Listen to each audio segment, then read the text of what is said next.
कहते हैं ना कि जब स्वार्थों के दरख्त बहुत बड़े हो जाते हैं तो एहसासों की, रिश्तों की नदी सूखने लगती है। सियासत ये बड़ी अजीब शय है। अपने स्वार्थ, अपनी महत्वाकांक्षाएं, अपने रास्ते, अपनी डगर, अपनी पहचान बनाने की महत्वाकांक्षा जब अति महत्वाकांक्षा में बदल जाती है तो रिश्ते बौने होने लगते हैं। सियासत के कुछ किस्से यही बयां करते हैं। आजकल हरियाणा में काफी दिनों से द्वंद्व चला है, पारिवारिक कलह चौटाला परिवार की। कभी जननायक दिवंगत देवीलाल के नाम पर सैलाब उमड़ा करता था रैलियों में। भारतीय सियासत में देवीलाल बहुत बड़ा नाम रहे हैं। उनके परिवार में आज की तारीख में देखिए, कभी विधानसभा के रिकॉर्ड सुनिएगा, अभय चौटाला तीर चलाते हैं, बहुत तीखे तंज। दुष्यंत चौटाला जो डिप्टी सीएम थे खट्टर सरकार में, अभी राहें अलग हुई हैं उन खट्टर की विदाई के बाद, वो खड़े होते हैं, स्पीकर टोका टाकी करते हैं। ये प्रहसन काफी अरसे से चल रहा है।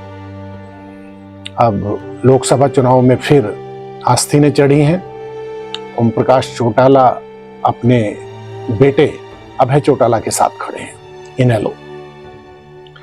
और अजय चौटाला जो ओम प्रकाश चौटाला के बेटे हैं, और उनके बेटे दुष्यंत चौटाला, वो जजपा के नाम पर पार्टी बनाई, भाजपा के साथ गठबंधन किया, सरकार में शामिल रहे। अब लोकसभा चुनाव से पहले दोनों की राहें जुदा हुई हैं, ताल ठोक रहे हैं, एक दूसरे पर तीखे बाण जारी हैं। और इसका फायदा किसको होगा, वक्त बताएगा। कांग्रेस, भाजपा ने क्या कार्ड खेला है खट्टर सरकार की विदाई करके, तो अलग मुद्दा है। कभी देवीलाल ने सोचा होगा कि जिस सियासत की पगडंडियों पर चलकर वो उप प्रधानमंत्री पद तक की ऊंचाई पर पहुंचे, उनके परिवार में महत्वाकांक्षाओं के नाम पर ऐसा द्वंद्व मचेगा, ऐसी महाभारत मचेगी कि सुलह कराने वाले भी निराश होकर बैठ जाएंगे। ये एक किस्सा है। दूसरा किस्सा आजकल बड़ी जल्दी सामने आने वाला है। बारामती, महाराष्ट्र में भारतीय राजनीति के चाणक्य कहे जाने वाले शरद पवार, जिनके सितारे आजकल गर्दिशों में हैं, बहुत बुरे गर्दिशों में। भारतीय राजनीति के चाणक्य कहे जाने वाले शरद पवार ने कभी सोचा नहीं होगा कि उनके सियासी करियर की सांझ इतनी उदास और इतनी बदरंग हो जाएगी। देखिए वक्त किस तरह अपने आप को दोहराता है। शरद पवार 60 वर्षों से भारतीय सियासत की दिल्ली से लेकर मुंबई, महाराष्ट्र तक के बीच की धुरी बने हुए हैं। पार्टी कोई आए, सत्ता किसी की आए या खुद सत्तासीन हो शरद पवार, शरद की पावर को कोई चुनौती नहीं दे पाया।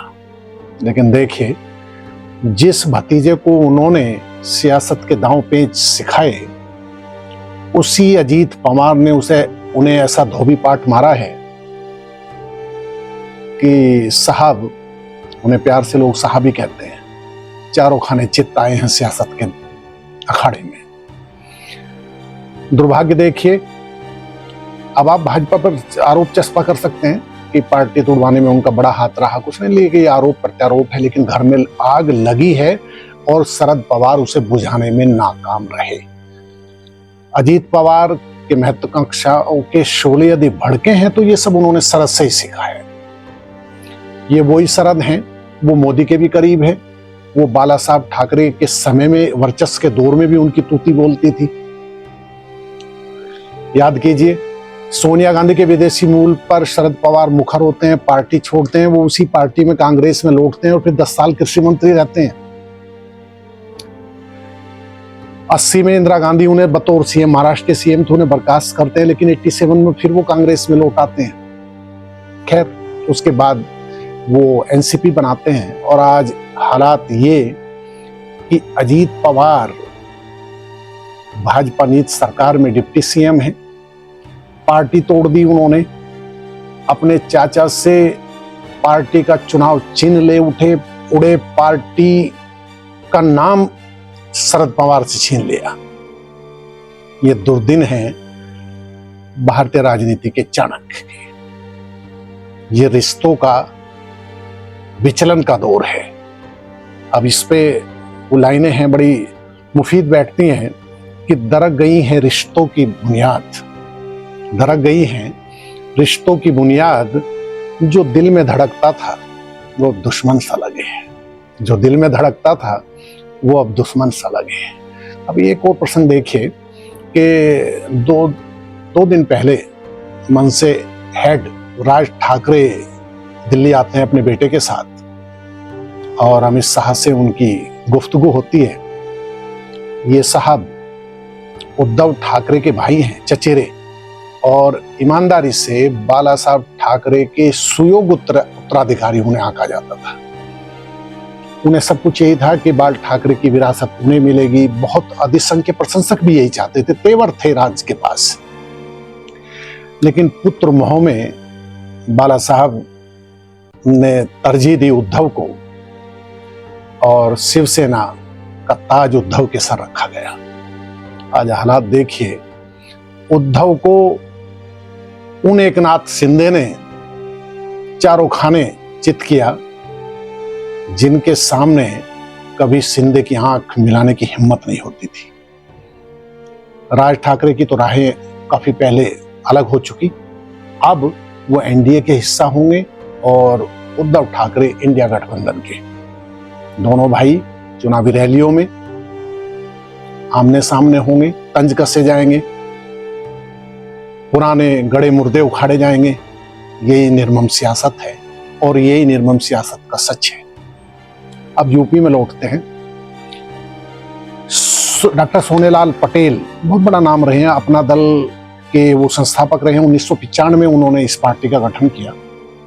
लंबी सियासी साधना रही उनकी, बड़ा नाम रहे हैं, और 2009 में वो दिवंगत हुए। उसके बाद महत्वाकांक्षाओं की चिंगारियों में परिवार झुलस के रह जाता है। अनुप्रिया पटेल अपना दल एस बनाती हैं। पल्लवी पटेल जो उनकी बहन है और उनकी मां कृष्णा पटेल, वो एक खेमे में चली जाती है। एक घर में दीवारें खींच देती है सियासत। अनुप्रिया सियासी तौर पर बेहतर प्रोग्रेस दिखाती है। पिछले विधानसभा चुनाव में उन्होंने 13 सीटें जीती। मतलब भाजपा के साथ जो सहयोगी गठबंधन में उनका स्थान बहुत ऊंचा है, यानी अभी हाल में भाजपा के साथ गलभैया करने वाले जयंत चौधरी से भी ऊपर। पल्लवी पटेल के नाम ये उपलब्धि दर्ज है कि उन्होंने सिराथू में डिप्टी सीएम केशव प्रसाद मौर्य को पटकनी देकर सनसनी मचाई। पिता से मिले हैं सियासी गुरु, लेकिन दोनों बहनें आमने सामने, बातचीत तक बंद, और मां भी उन्होंने अनुप्रिया के बजाय पल्लवी के साथ रहना श्रेयस्कर समझा। यह सियासत है। यहां रिश्ते दीवारों की तरह बढ़ जाते हैं। सेहन में मतभेदों की दीवार खड़ी हो जाती है। इसी तरह आप देखिए, हाल फिलहाल में बिहार में आजकल पीएम मोदी और शाह का आशीर्वाद मिला, और काफी दिन से हाशिए पर खिसक रहे रामविलास पासवान के बेटे चिराग पासवान की उम्मीदों के चिराग रोशन हो गए। भाजपा ने इस बार चिराग पर हाथ रखा है। 5 सीटें दी और चिराग की बाछें खिल गई। अंजाम, जिन चाचा पशुपति कुमार पारस को पिछली दफा भाजपा ने अपने पाले में खींचा, चिराग को हाशिए पर खिसकाया, ये भी सियासत के हिस्से हैं। इस बार उन्हें एक भी सीट नसीब नहीं हुई बिहार के गठबंधन शेयरिंग फार्मूले में, और उन्होंने कैबिनेट इस्तीफा दे दिया। यहां किसके भाव कब बढ़ जाए कब घट जाए कोई नहीं कह सकता। आज पारस तन्हा है, और ये एक तरीके से वक्त ने अपने आप को दोहराया। जब रामविलास पासवान के छोटे भाई और पार्टी में नंबर 2 की हैसियत से लिखने वाले पारस को रामविलास पासवान की डेथ के बाद माना गया था कि उन्हें ताजपोशी दी जा सकती है पार्टी की, लेकिन यहां भी पुत्र मोहबाल ठाकरे की तरह आगे आया और पासवान और उनकी पत्नी रीना ने भाई के बजाय बेटे पर दांव लगाना ज्यादा उचित समझा।